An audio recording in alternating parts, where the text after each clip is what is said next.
Hello, hello, hello. We are live.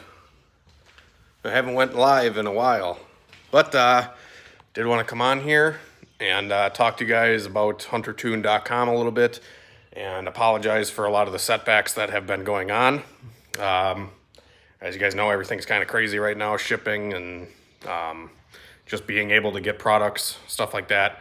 It's just been tough for me to keep up with the demand on the website and stuff like that. So I tried to think of different ways to source injectors. What's going on? Great Garage. What's up, Murray? No, we got a couple people in here. Just wanted to talk to you guys about some of the issues I've been having with trying to keep up with maintaining stock on injectors, because you guys know that I sell the decapped fuel injectors. I've been doing it for the last couple of years, and recently business has picked up quite a bit. So I've been trying to maintain stock, which sucks because you guys know that I usually get these injectors from like local junkyards.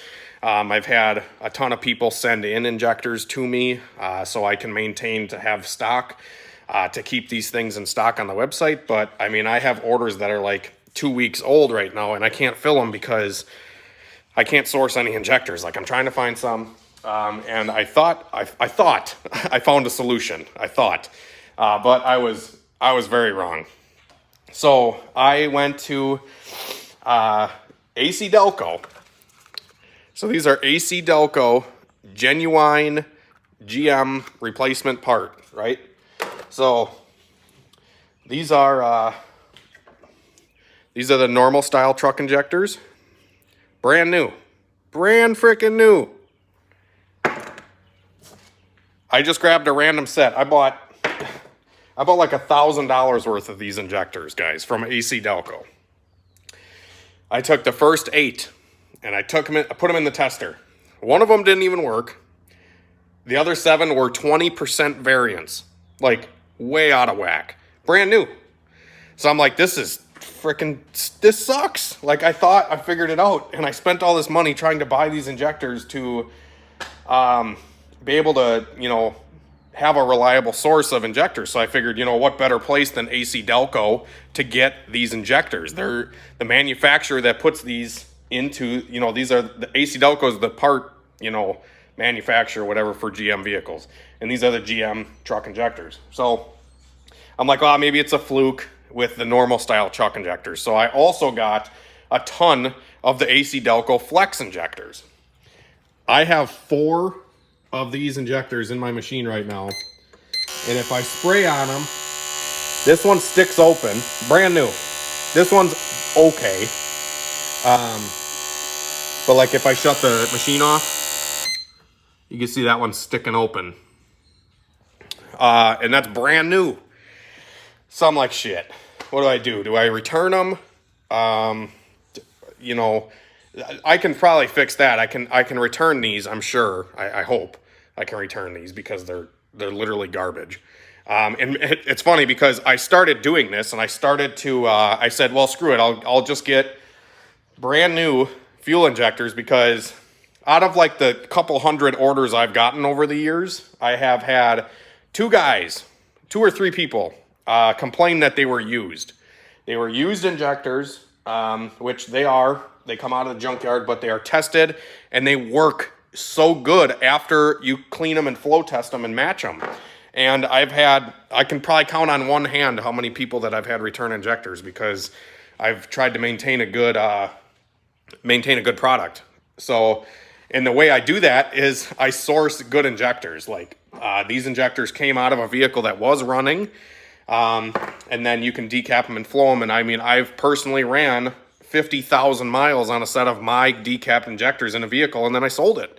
It was my daily driver, and they run awesome. But like I said, I just can't seem to get the stock, and I can't seem to keep up with the demand. And I really apologize, especially right now. I've never had like a backlog of orders like this before, and I'm trying to just come on here and say, like, I'm sorry for the delay and the inconvenience. I hate marking my stuff as sold out because that's missed opportunities, I think, for me. And these things have been tried and true. They've been tested and they work really well. It's just, and I figured, you know, buy brand new freaking AC Delco injectors and you'd be good. But no, so that's not the case. Another update is I've been slammed with Bosch 2200 orders as well. The Bosch 2200s got stuck at, they got stuck in shipping somewhere. And they're like, I've been waiting like 3 or 4 weeks for those. So I'm like backlogged on Bosch injectors too right now, which sucks. I wish I could have seen this demand coming. I wish I was better at that stuff to like, you know, realize like, okay, I need to really stock up so we can just have the product for people when they're ready to buy. And, you know, obviously right now, tax time, everybody's kind of wanting to buy products and get their hot rods running. It's springtime, weather's getting nice, etc. Just trying to keep up, and I really appreciate everybody's patience and all the support that I've gotten over the years. Just trying to maintain and keep up. It's kind of what I've been doing the last couple of days, is just trying to fill backlogged orders and, you know, try to source some more. So I was lucky, actually, a couple weeks ago, a guy sold me, I think it was like 100 injectors. He sold them to me, and I'm like, sweet. And I was good for a little while. You know, I could kind of maintain. There's a cardinal right now. Hang on, you guys got to check out this bird. There's a cardinal. Ooh, ooh, ooh. Where'd he go? Damn it. He ran away. He ran away. So, yeah, I guess, like I said, I'm just trying to update you guys and just apologize for all the crazy, you know, everything's a little crazy right now. So, trying to keep up and trying to keep the website rolling as best as possible. But I can only do so much if I don't have the products to sell, which sucks. I just try to maybe reach out to you guys and see if anybody else out there wants to sell me some. If any of you work at junkyards and want to buy or, you know, want to sell injectors to me, the Flex style, they look like this. Obviously with an O-ring on it, but that's what the Flex style looks like. And this is what the normal style looks like that I showed you earlier. That's what the normal style injector looks like. And it seems like every other injector that I've tested, like I've gotten a couple other like replacement style injectors. I've tried other model years other than these two types, like I just showed you. Other than those two types, I've had nothing but problems with them. Like they don't flow good. They have weird spray patterns. They just don't work as good. Plain and simple. And I think those type of injectors give decaps a bad rap, but I'm trying to keep the good reputation for them going. So yeah, help me out, guys, if you can. If you can't, you know, I appreciate everybody watching the videos and everything like that. Be sure to check out the last couple videos that I have made. Since it doesn't have a Honda Civic in the title, I actually said it in one of the last videos, they just don't get any views. So it's kind of funny. I did a video on my lifted truck, my Grom, doing some more stuff with those here soon. And of course, I have some more Honda Civic content, so it'll tie over the guys that only watch those videos. Nonetheless, I appreciate everybody that watches, whether you watch just the Civic ones or if you watch all of them. I appreciate everybody. And there's a guy on here that donated $5. J Bra DA9. Keep on keeping on. Thank you, man. I really appreciate that. And yeah, I kind of miss doing the old live streams here, but just trying to been busy. I've been busy. I wanna do like the you know, the stupid live streams we used to do back in the day at the old garage. I think that'd be cool to get back into doing that.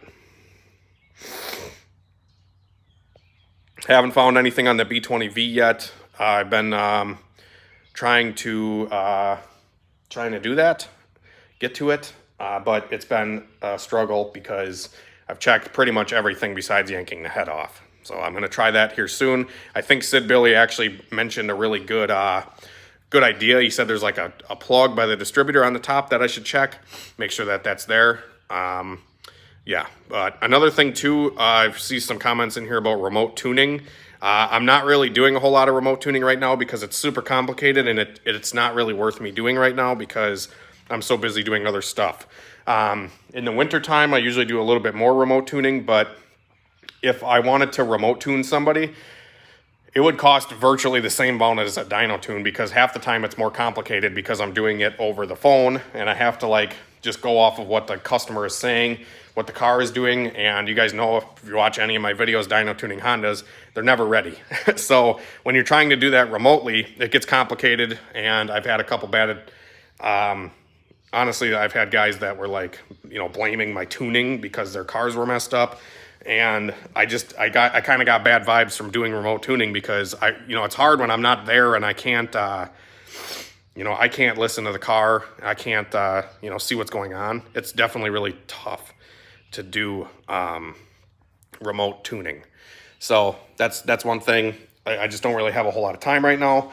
And if I did, it would cost more than it's worth on remote tuning, I think. So if you're really, really serious and you really need me to do it for you, let me know. But it's just not something that's in the cards right now, because I just have other fish to fry at the moment. So I apologize about that. Like I said, I've been trying to maintain just, keeping the turbos going and the injectors and the wastegates, everything like that.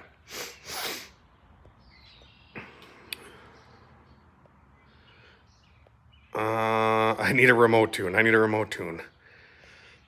What is your official website? huntertune.com. I'm the one that sent the signal booster. It's funny, I still use it to this day, man. Thank you very much.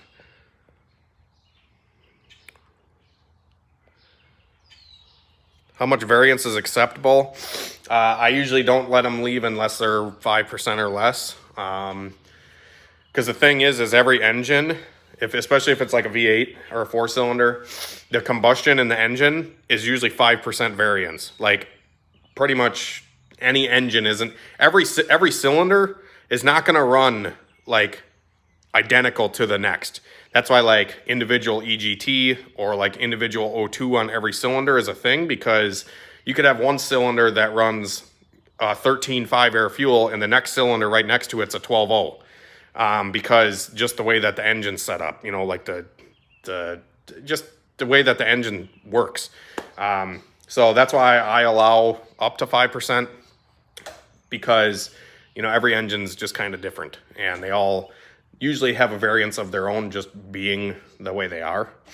The Bosch stuff, I usually get within 1%, the Bosch 2200s, but the flex, or like the decap stuff, is usually between 2 and 5 is kind of the acceptable range, in my opinion. What's up with the cage on the SN95? It's pretty much done. Honestly, I just got to go get the car. Like I said, I've had no time to do frickin' anything. It sucks, but whatever.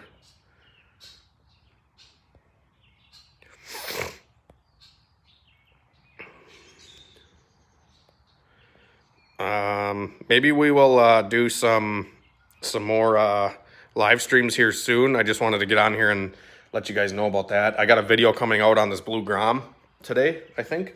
I got some other videos tuned to Mustang. I think another Honda one too. I edited a ton of videos, and I'm just kind of catching up and posting them as I go.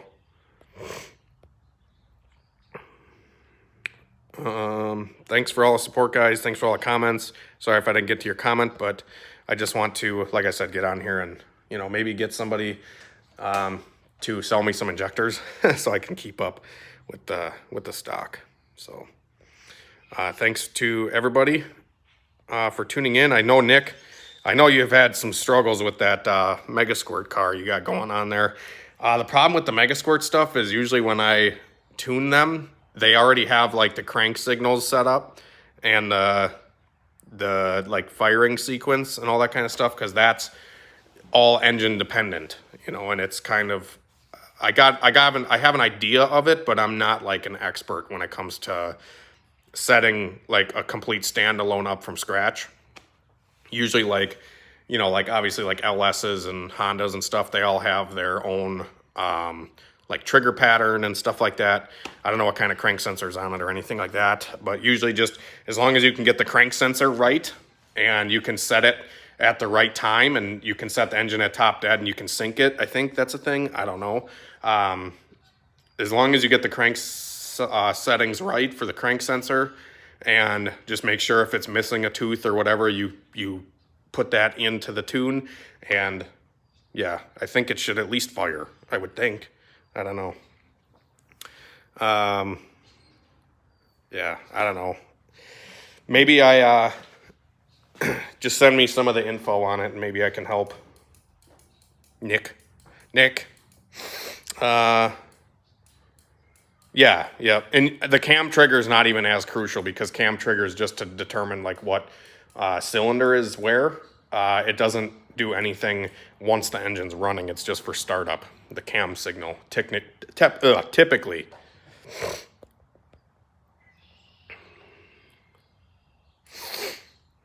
Yeah, listen to the wrath here. He seems like he knows what he's talking about. Yeah, so anyways, do another cookie cutter. I'm looking to buy a K-Series car, so if you guys follow Black Phil Built on YouTube or Instagram, he's actually got an Integra for sale right now, and I'm thinking about buying it. I'm not sure yet, but I'm thinking about buying it. So, yeah. Anyways, thanks for watching, guys. Thanks for the donation and the likes. I'll probably post this video up after I shut her off, and have a great day, rest of your day, great night, and a better tomorrow. We'll see you later.